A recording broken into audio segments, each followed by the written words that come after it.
Réélection de Tebboune et les diatribes de Canard enchaîné. Même si la France vit une crise politique sans précédent depuis la proclamation de la Ve République en 1958, les médias français affidés à l'état profond et surtout aux nostalgiques de l'Algérie française focalisaient sur les élections présidentielles en Algérie, et misaient sur des dérapages qui pourraient mettre le pays de nouveau dans le cercle infernal de l'instabilité politique, institutionnelle et sécuritaire, au profit de celles et ceux qui poursuivent la chanson des périodes de transition et échappent au verdict des urnes. Même si la France vit une crise politique sans précédent depuis la proclamation de la Ve République en 1958, les médias français affidés à l'état profond et surtout aux nostalgiques de l'Algérie française focalisaient sur les élections présidentielles en Algérie, et misaient sur des dérapages qui pourraient mettre le pays de nouveau dans le cercle infernal de l'instabilité politique, institutionnelle et sécuritaire, au profit de celles et ceux qui poursuivent la chanson des périodes de transition et échappent au verdict des urnes.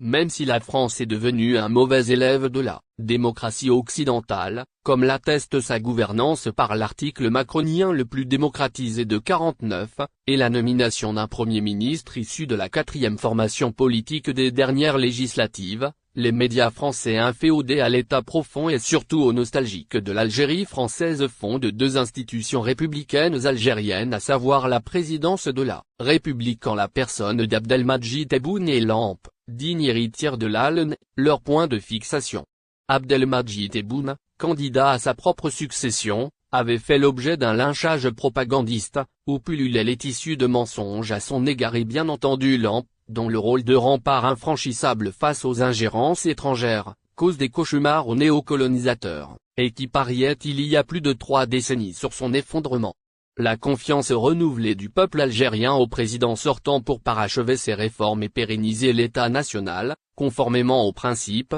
idéaux et sacrifices de nos glorieux martyrs et valeureux moudjahidines, agonise la caste de la néocolonisation qui tente bien que mal de discréditer ce scrutin en s'attaquant même aux autres candidats. Aujourd'hui, le Canard enchaîné, l'un des médias racistes et xénophobes de l'Hexagone, s'attaque de nouveau au président réélu, en l'accusant d'avoir gagné par plus de 84% des voix exprimées. Même si les chancelleries occidentales l'ont félicité, le média subversif le rejette, pour la simple raison qu'Abdelmadjid Tebboune refuse depuis son intronisation à la magistrature suprême en décembre 2019, d'être un fonctionnaire de l'Élysée. Le président Tebboune a obtenu moins que le président du Rwanda Kagame, plébiscité avec 99,18 le mois de juillet dernier. Le président vénézuélien Nicolás Maduro avec plus de 52% n'échappe pas aussi au lynchage des médias occidentaux pour la simple raison qu'il défend les intérêts de son pays et sa souveraineté, face aux diktats des multinationales. Il est clair qu'Abdelmadjid Tebboune dérange, car il refuse l'endettement extérieur, encourage l'investissement productif en dehors des hydrocarbures et travaille d'arrache-pied pour doter le pays d'infrastructures de base indispensables à tout programme de développement socio-économique. Véritable campagne de propagande menée